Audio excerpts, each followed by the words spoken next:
नमस्कार दोस्तों, कैसे हैं आप? मैं हूँ गौरव और ये है ट्रांसफॉर्मेशंस।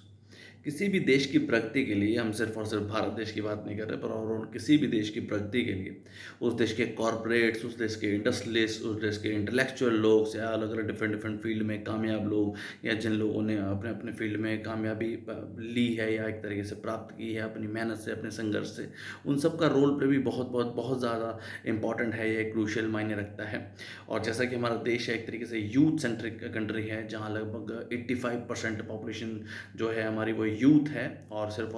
भारत की बात ही नहीं है, और ऑल 195 प्रोमिनेंट कंट्रीज़ की हम बात भी करें पूरे वर्ल्ड की, उन सब में भी इंडिया फ़िलहाल यंगेस्ट कंट्री है। तो यूथ किस तरीके की चीज़ें कर रहा है, या यूथ किस तरीके की चीज़ों में कामयाब हो पा रहा है, या उसके सामने किस किस तरीके की चुनौतियाँ हैं, किस किस तरीके की संघर्ष हैं, वो भी बहुत बहुत बहुत मायने रखते हैं। और उनके उन उन सब यूथ सेंट्रिक इश्यूज़ को लेके या देश की समस्याओं को लेके हमारे देश के कॉरपोरेट्स, इंडस्ट्रियलिस्ट्स, या कह सकते हैं इंटेलेक्चुअल लोग या डिफरेंट डिफरेंट फील्ड के कामयाब लोगों का क्या पर्सपेक्टिव है, या वो उन सब चुनौतियों को, वो उन सब नई नई परेशानियों को किस तरीके से देखते हैं, उसके ऊपर उनके पर्टिकुलर क्या विचार हैं, और किस तरीके से बेहतरी की तरफ जा सकता है इन सब के एक तरीके से कंक्रीट या कंसोलिडेटेड मेहनत या संघर्ष से।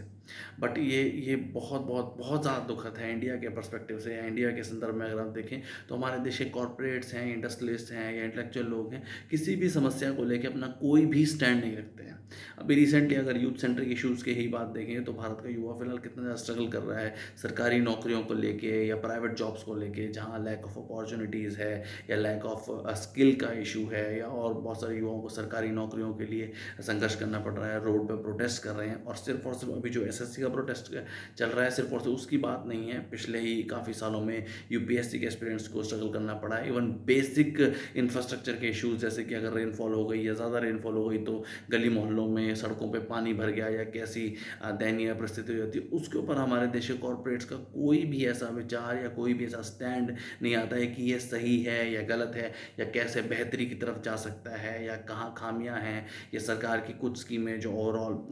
कम्युनिटी या सोसाइटी एट लार्ज के लिए लॉन्च की गई हैं, वो उससे किस तरीके से बेहतरी हो पाएगी, या उसमें अगर कोई खामी है तो उसके बारे में वो अपने विचार रखें, अपने व्यूज़ रखें, अपना पर्सपेक्टिव रखें, इसके किस तरीके से इम्प्रूव किया जा सकता है। पर वो जब इस उन सब चीज़ों में एक तरीके से नहीं रखते या अपना विचार उन सब चीज़ों में नहीं देते, तो कहीं ना कहीं देश की प्रगति में ये ओवरऑल हैम्पर भी करता है, अफेक्ट भी करता है। और अगर कंसोलिडेटेड वे में अपना वो स्टैंड रखने की कोशिश करें या भारत के युवाओं को सपोर्ट करें, अगर उनकी कोई भी समस्याएं हैं सरकारों को लेकर, और एक तरीके से थोड़ी अपने विचार रखने की कोशिश करें, या जिस तरीके से मदद वो कर सकते हैं युवाओं की, तो ओवरऑल कंक्रीट मैटर में या एक तरीके से कंसोलिडेटेड मैटर में देश की प्रगति में वो भी विकास का हिस्सा बन पाएंगे।